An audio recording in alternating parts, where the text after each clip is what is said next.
Good evening, ladies and gentlemen, and dear colleagues. This is Jubair Islam, Secretary of Bangladesh Medical Physics Society and Medical Physicist and Radiation Control Officer, Labet Cancer Hospital, Dhaka, Bangladesh. I wish all of my colleagues around the world a happy International Medical Physics Week. I'm pleased to welcome you our second webinar of BMPS on the occasion of International Medical Physics Week. Today's program will be conducted by Ms. Sadia Finsara. He is a medical physicist at Delta Hospital and treasurer of Bangladesh Medical Physics Society.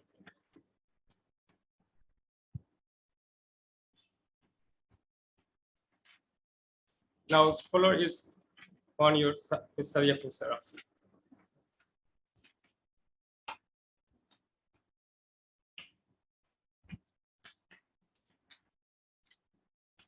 Good day, everyone. This is Sadia Finsara, medical physicist, Delta Hospital, and treasurer of Bangladesh Medical Physics Society. I thank to Secretary Mr. Jubairul Islam and BMPS to give me this opportunity to moderate this webinar. As you may know, BMPS is organizing an annual webinar program for medical physicists on the occasion of International Medical Physics Week, which is a platform for knowledge sharing and professional development. So, as part of the celebration of IMPW, we are going to deliver today the second webinar. Now, I welcome to everyone in the webinar on surface-guided radiotherapy overview of implementation and experience. In today's session, Mr. Abdul Sattar Khalid will be sharing his insights on the implementation of surface-guided radiotherapy and his experience with this technology.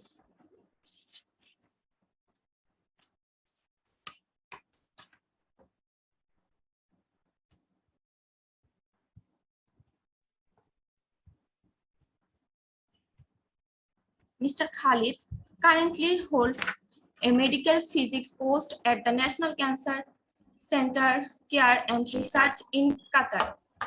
He is a Health and Care Professionals Council registered physicist since 2016.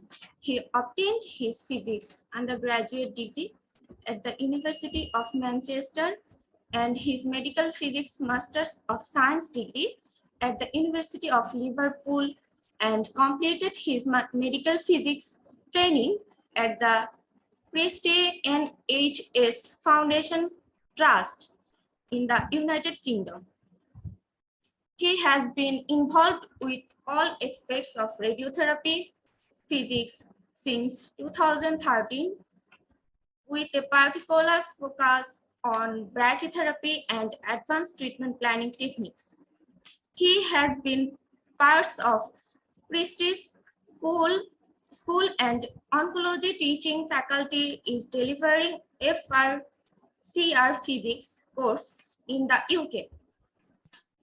Furthermore, he has been invited as speaker at various scientific meetings both in the UK and Asia to present all as well as to teach.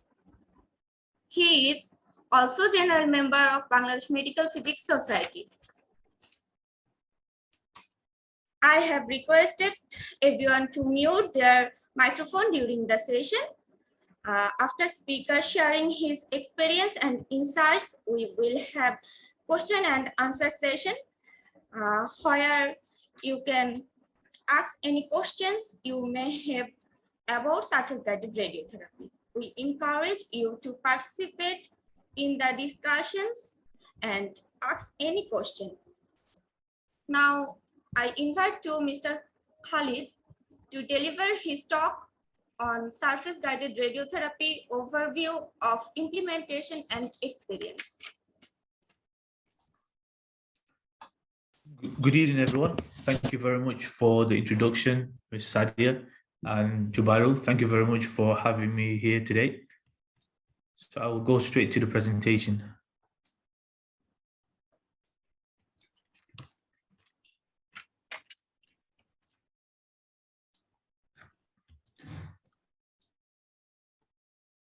Can everyone see my screen?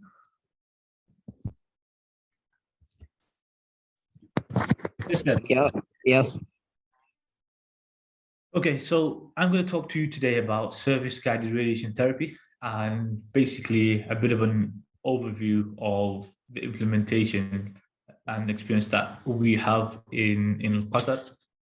Most of this is going to be based on sort of the physics part of it, and just a kind of a general overview of what hardware is being used and what we use it for.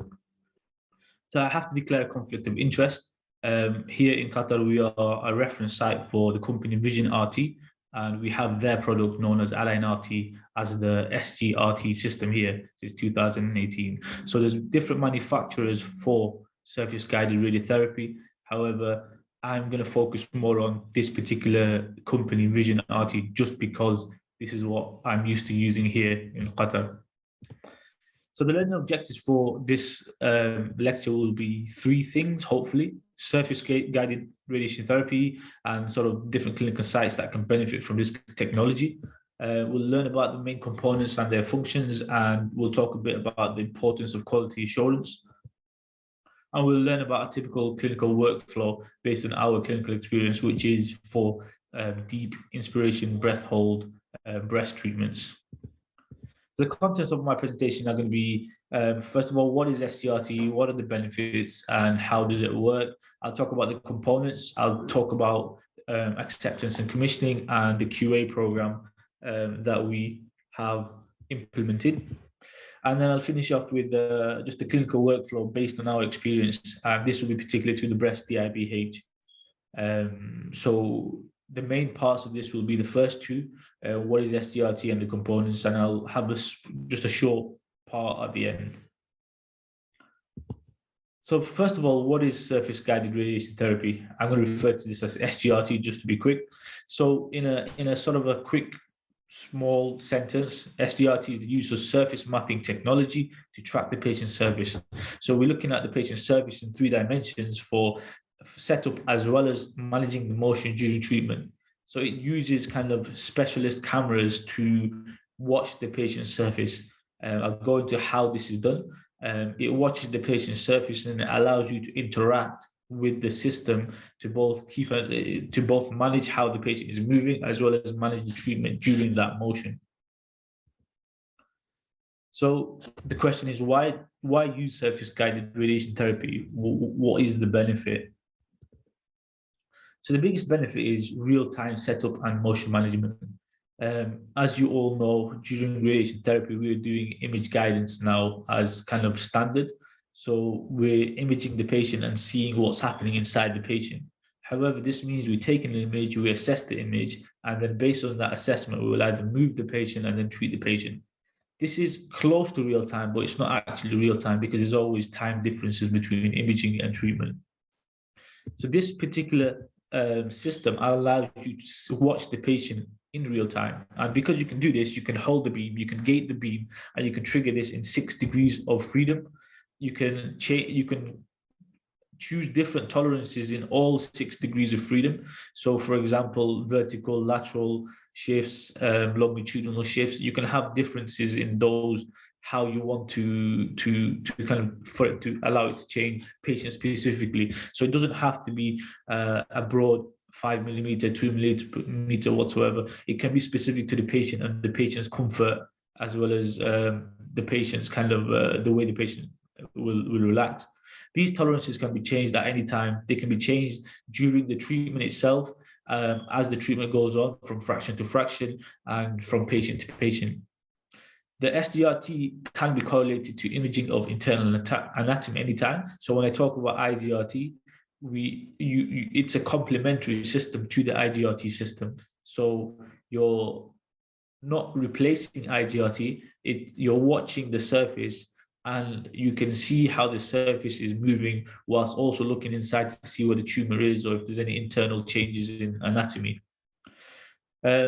as I said before, it allows you to monitor the patient during imaging and matching, and you can reposition the patient anytime because of motion based on this surface tracking. So how does SDRT work? So you detect the patient surface through these specialist cameras, which I'll show you a bit later on. You take the body contour or the relative isocenter position from the TPS plan. So these are DICOM files. You put these two together. Either you take the body contour or you capture a new image whilst the patient is set up. You take these items and you have the patient position in 4 or 6 degree couch shifts. So this can be based on your system. You're either in 4 dimensions or 6 dimensions if you have a 6D couch. And then what you do during this, with this information, is you monitor the patient during the treatment. Gated treatments I was talking about, we'll go into later on, DIBH. So you can create thresholds for DIBH. So once the patient is in breath hold, you can observe the breath hold, and as soon as the patient moves out of the breath hold, you can make sure that the machine will turn the beam off. So the hardware, SDRT hardware. So this hardware is specific to Align RT. So generally, the main components of the SDRT system is the camera system. So this is a typical camera of an Align RT SDRT system. You have the projector. This is the item that projects something onto the body. So Align RT projects like a pattern onto the body.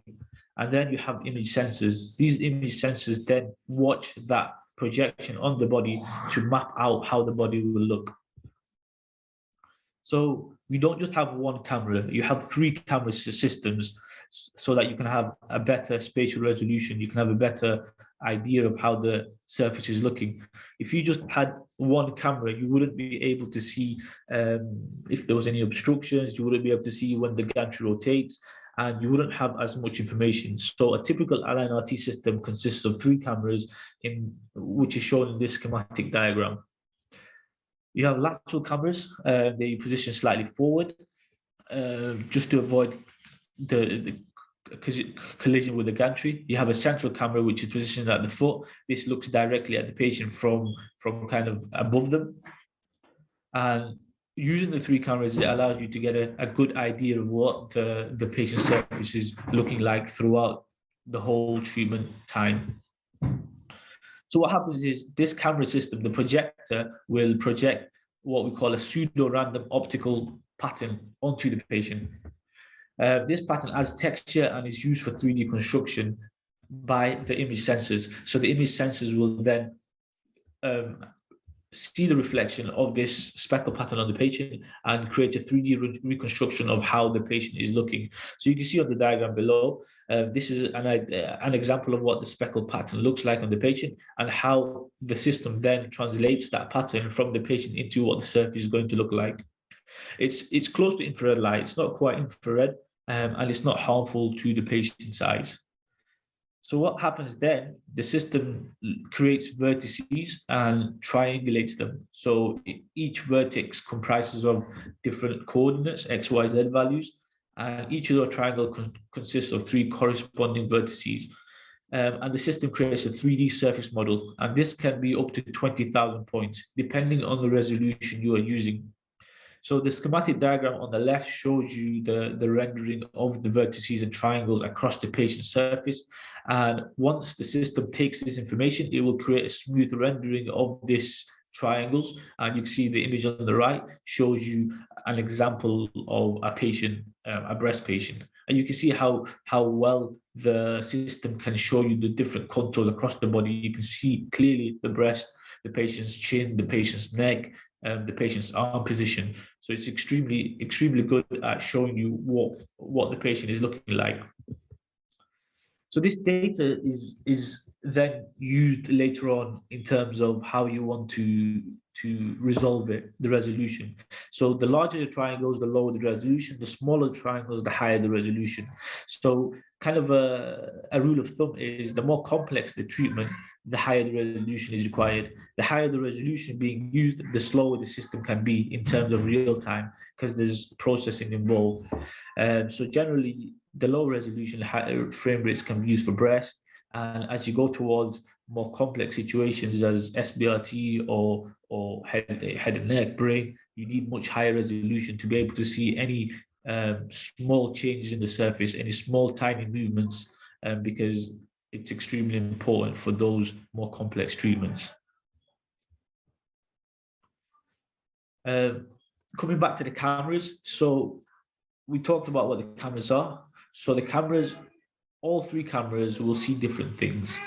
So this is an example of what each of the camera pods are seeing. So left pod sees the patient's surface in one way, the central sees it in another way, and the right pod sees it in a different way. And you can see the information is slightly different. And what the system will do is it will stitch those three different images together to give you a complete piece of information. So what happens is it adds the surfaces together, just directly adds the surfaces together. It does something called cutback. So it's just sort of like a filtering system to get rid of any additional information that is overlapping between the three cameras.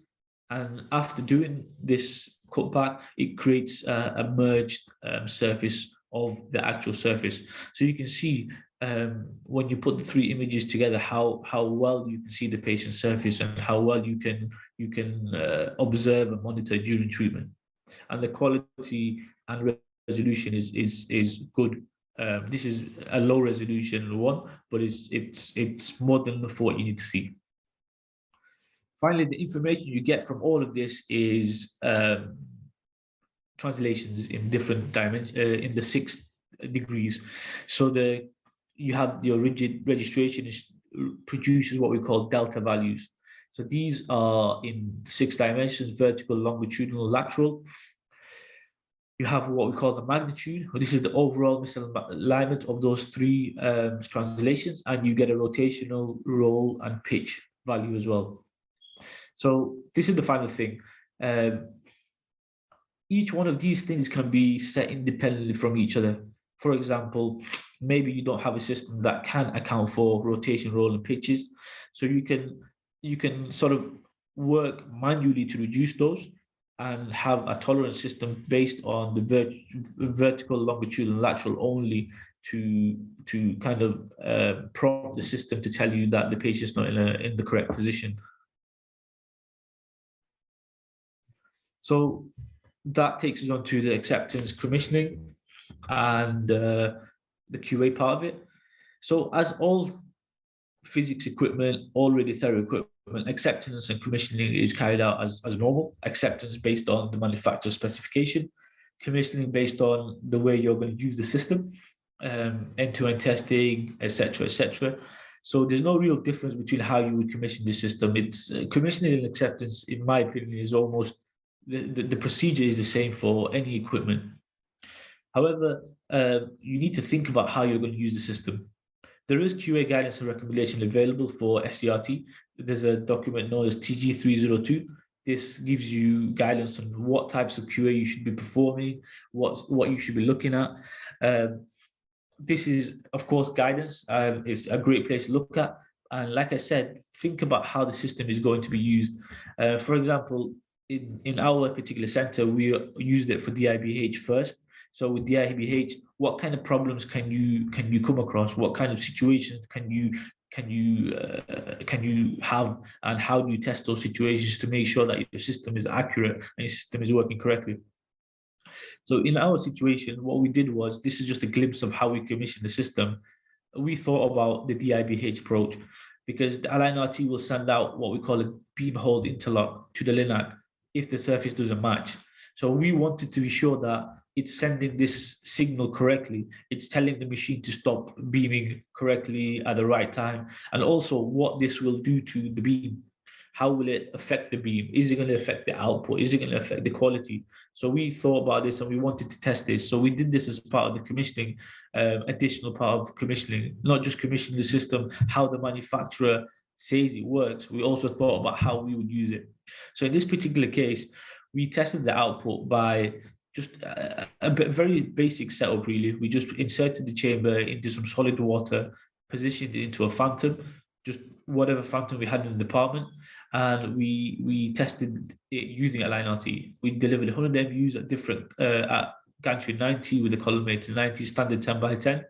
We delivered a stationary beam, and we delivered a beam with different breath holds based on how Align RT will hold the breath, hold the treatment. We wanted to compare the gated treatment versus the stationary treatment to make sure that there wasn't a huge discrepancy. We did a similar thing for beam energy as well. So this is based on TMR. We inserted the chamber in different depths, 2 depths actually, 1.5 cm and 5.5 cm. And we moved the phantom. We moved the phantom in different amplitudes as if the patient was breathing. And we did a similar thing. We delivered 100 MUs, and we compared stationary to moving. And the idea was, again, just to confirm that when Align RT is in use, when it's gating, when it's holding the beam, is it affecting the beam at all? Is it affecting our linear accelerator, how it would be used in a standard way? And this is just a quick result of what we found. The station delivery versus the gate delivery was very close. There was only a difference of 0.1% for both the output as well as the beam energy, which is extremely reassuring. So this is just a point I'm making. So if you do ever use SDRT or any other type of radiotherapy, it's about thinking about how you're using the system, what you're going to be using it for, specific to your center, specific to your way of working, and to test the system to that level and to make sure that it works to that level. I think this takes me onto the QA part of it. So the QA that we implemented was based on the TG302 as well as our departmental workflow. So I decided that it would be better if the daily QA was carried out by the therapists on a daily basis, just to make sure that prior to use the system was working correctly. So they do the standard kind of safety checks, everything's working, connectivity, the basic stuff, as well as they will test the camera calibration on a daily basis. So during commissioning, the cameras are calibrated such that the system knows where the LINAC isocenter is and the camera positions are. So the cameras need to know where the radiation isocenter is. So this is done at commissioning, and this is tested on a daily basis by the therapist. There can be movement in the system. For example, the cameras are on the ceiling. They can be hit by accident, perhaps when moving things around. So this can be a time when this camera calibration could go. So doing this QA on a daily basis, make sure that the cameras are calibrated. Something didn't happen during the day, during the evening, perhaps maintenance, cleaners, all sorts can happen during the night. So it's very important to make sure that this basic daily QA is carried out. The monthly QA, the physicists carry this out. So we do some tests that are a bit more in depth. First of all, if the daily QA failed, it would mean that the camera calibration was out. So on the monthly QA, we would recalibrate that position. We'd also do something called static localization tests. So you're testing that the system, Align RT system, can see the patient correctly. It knows where the patient is, and it can give you the correct kind of positions. Dynamic localization tests. So we would move the patient, so a phantom, we would move the phantom and ensure that Align RT can see that it's moving, and it's moving in the correct directions with the correct magnitudes.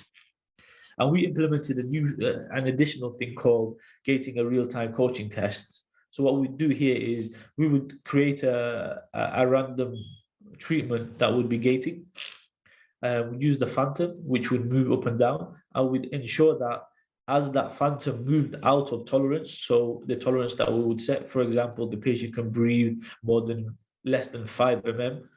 So when they're in breath hold, they can move less than 5 mm or less than 2 mm. We'd move this phantom more than this and make sure that the system, the LINAC, would cut off and stop the beaming. So we do this on a monthly basis. And finally, for the annual test, we did an end-to-end test. So this takes me on to the final part of the presentation, the clinical workflow for the IBH.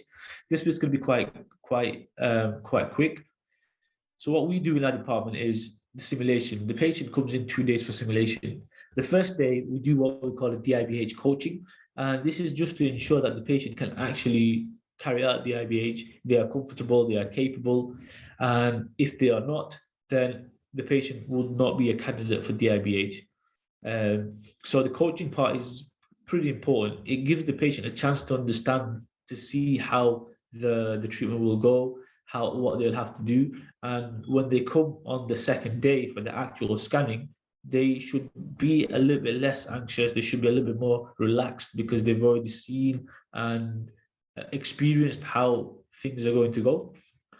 So on the second day, once we decide that the patient is capable, the patient is suitable, and they would be okay with the DIBH, we take 2 scans. We take a free breathing scan and a breath hold scan.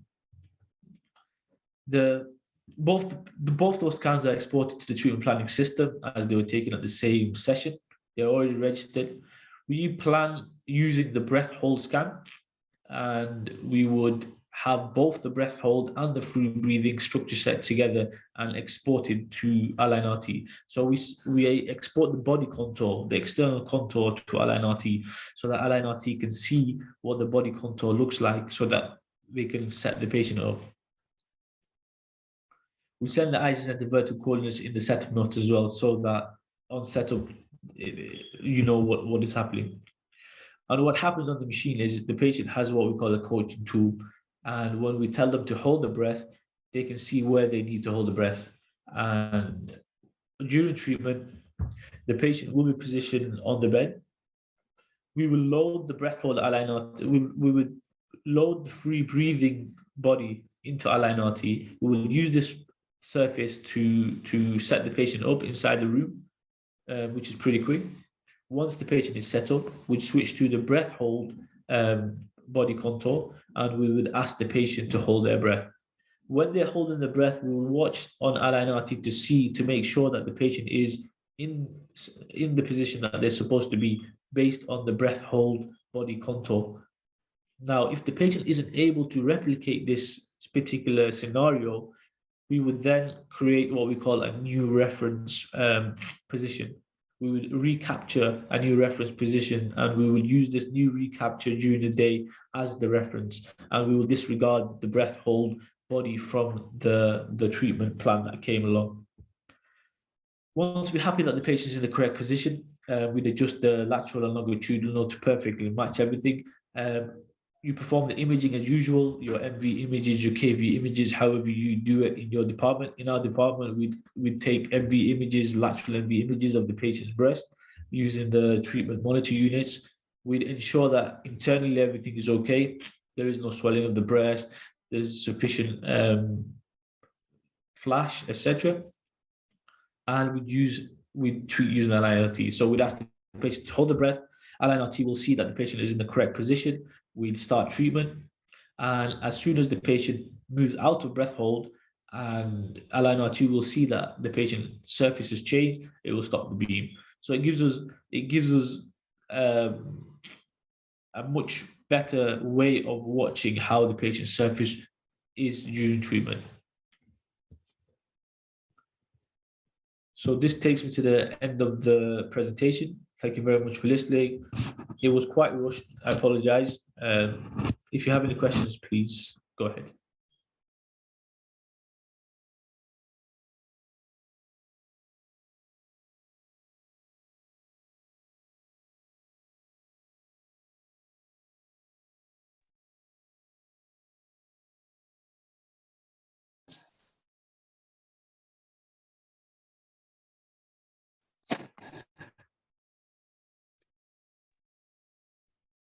Now we are going to question and answer session. We have one question.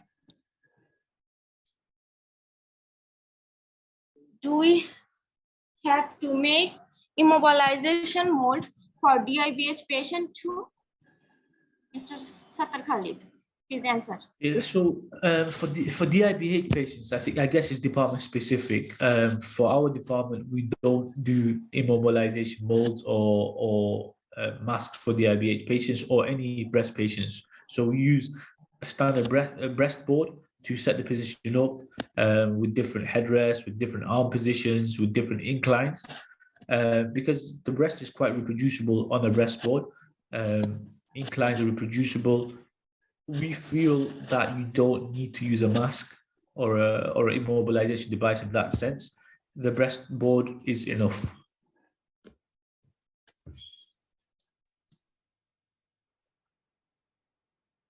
Another question from Shumanto Manna. Is there any specific phantom that are used for static, dynamic, and gating test?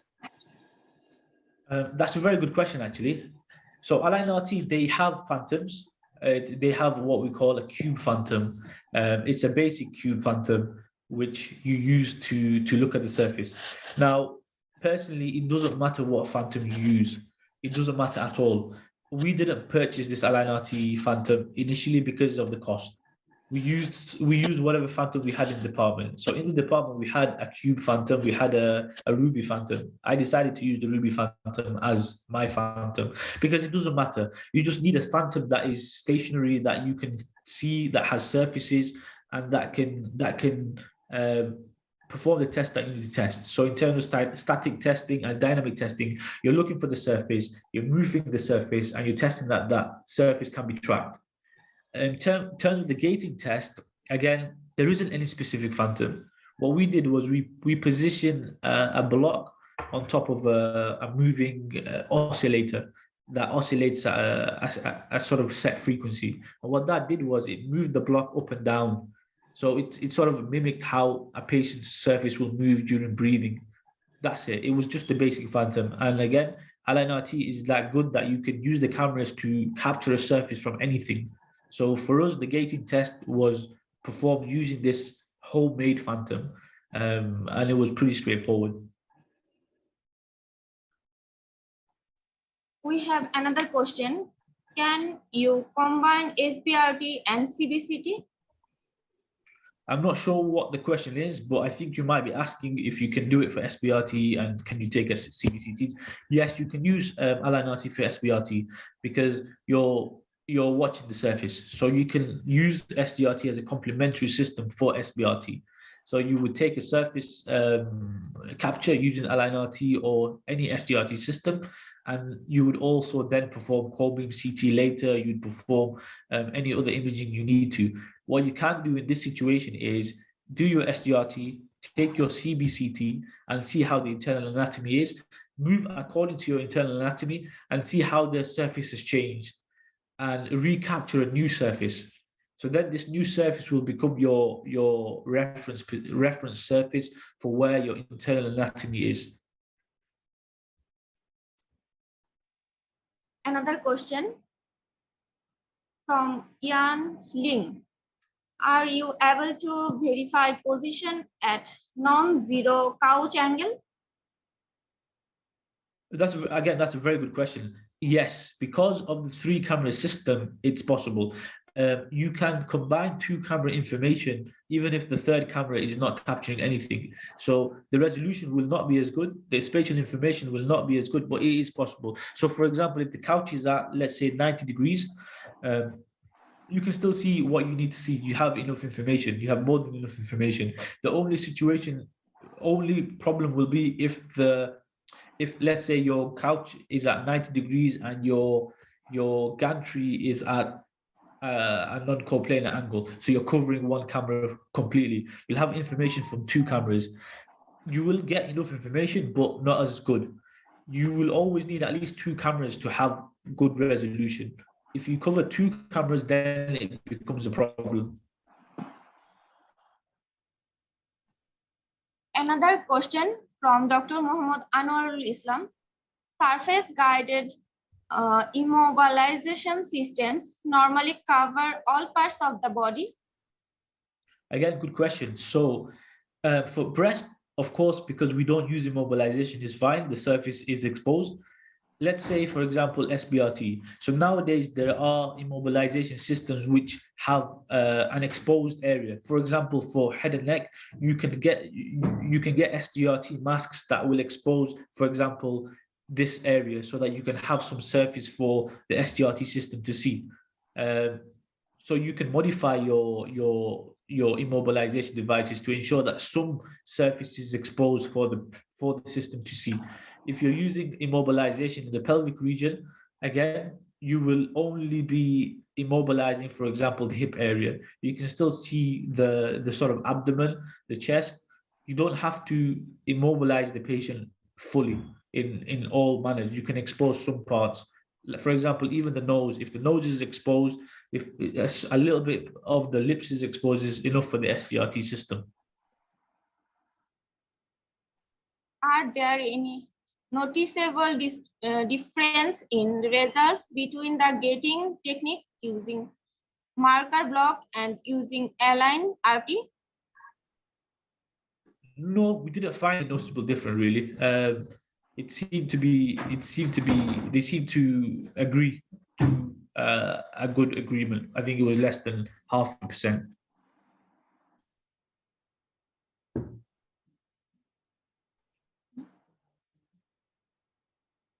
We have another question. Do you think that SGRT replaces CBCT?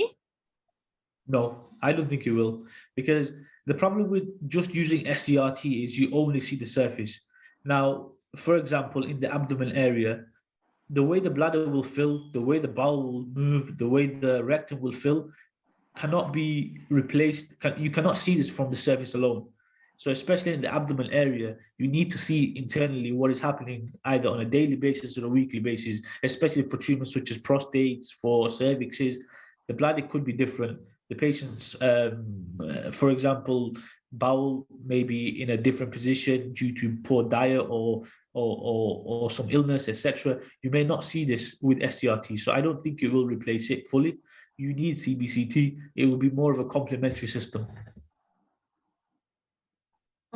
Can align RT use non-coplanar SRS? I think it can be used for non-coplanar SRS, as I mentioned before, because you need at least 2 cameras. So one camera can be covered. You can use it. But what you can do is you can position the patient first and observe the surface, and then move your gantry to where it needs to go and treat. So you do not have to go to the gantry angle. For example, you're treating, let's say, static beam SRS or something. You can set the patient up first without moving the gantry to the position. It can stay at 0. You can check the patient's surface. You can ensure everything is okay. Then move your gantry and deliver the treatment. Okay, we have another question from Abu Kausar. What are the difference between SGRT system and variant RPM? The variant RPM doesn't look at the surface. The variant RPM looks at the block. So you position a block on the patient during simulation, and it observes the reflection back from the block. So the block has several dots and infrared, and it sees the dots and it sees how it moves. The variant RPM system is basically, that's it. You use this block to get a trace of the patient's breathing, the patient's breath hold, and you can send this information to the LINAC, and it will be a similar thing. You tell the patient to breathe, hold the breath, and it just concentrates on the block, and it's not the patient's surface itself. SGRT system looks at the whole surface of the patient. It maps the whole surface of the patient. You don't need the whole surface. You can specify one part of it, but it lets you see more. It lets you kind of it has more information. The RPM, the variant RPM, is assuming that the way the block moves is the way the patient breathes. So you only have usually an and post movement. Whereas when a patient breathes, it's not just ant and post. You can have different types of movements happening, and the SGRT system allows you to see more. Okay, we have another question. If the patient do not breath hold in the breast treatment, do you change procedure by using SGRT? So you're saying if the patient cannot hold the breath during treatment, well, if the patient cannot, for example, if the patient can't hold the breath anymore, it means you have to replan. So it will go to a free breathing plan. It's a kind of a complete different scenario here. You can change the procedure by SGRT, but the bottom line is you need to create a new plan, because the plan is no longer valid. If the patient isn't holding the breath, you have more issues. For example, the heart, the lung is not going to be in the position that you wanted it to be in. The idea of a breath hold is to stop, to reduce heart dose. Another question from Khan Mohammad Masud Rana. Let's say a patient's intent to treat right lung, but by mistake set up in left lung, can align RT, can detect that any mechanism with it? Yeah, definitely, because the surface, you have the surface information. So, Masood, you know, when you have, for example, you're mapping the whole body contour, you send the body contour from the TPS to the align RT. Let's say the patient is being set up. If the RTs are by mistake setting them up to the right lung, uh, the system can see. Let me understand what you're trying to ask here. Yes, because you're sending not just the body contour, you're sending the isocentric shifts as well, right? So, for example, if it's a right lung and they set up to a left lung, they will be positioning the isocentric in the wrong place. So the SDRT system can see this. It will see a huge lateral shift. It will detect a lateral shift. You know, those magnitudes I showed you. You will see a large lateral shift, and that will give them an indication that something's not quite right. So it should be a trigger for them to know we've made a mistake in the setup somewhere. Okay, there is no more question and we are end of the session. I again thank Mr. Abdul Sattar Khalid for the knowledge and insights that you have shared with us today. Now would like to hand over this floor to Mr. Jobaidul Islam. Thank you again.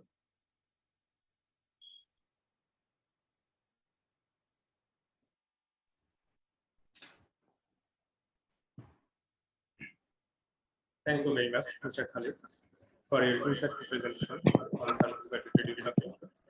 We appreciate the time and effort you have put into the preparing this informative session for us. Your presentation has been a valuable addition to our webinar program, and we are very grateful for the knowledge and insights that you have shared with us today. Dear participants, please fill up the evaluation form. Those only who fill this registration form, then you will only pursue your certificate automatically. And other invitations, would like to take a moment and we're pleased to invite you to our upcoming webinar session, which is titled on the planned evaluation for high precision radiotherapy treatment, which will take place tomorrow at 8 p.m. in Bangladesh time and 2 p.m. GMT. The speakers from Botswana, Mr. MD Masood Rana. And dear participants, I would like to take moments to express my sincere gratitude for your participation in the webinar. Your contribution is always invaluable and made a significant impact on the session of the event.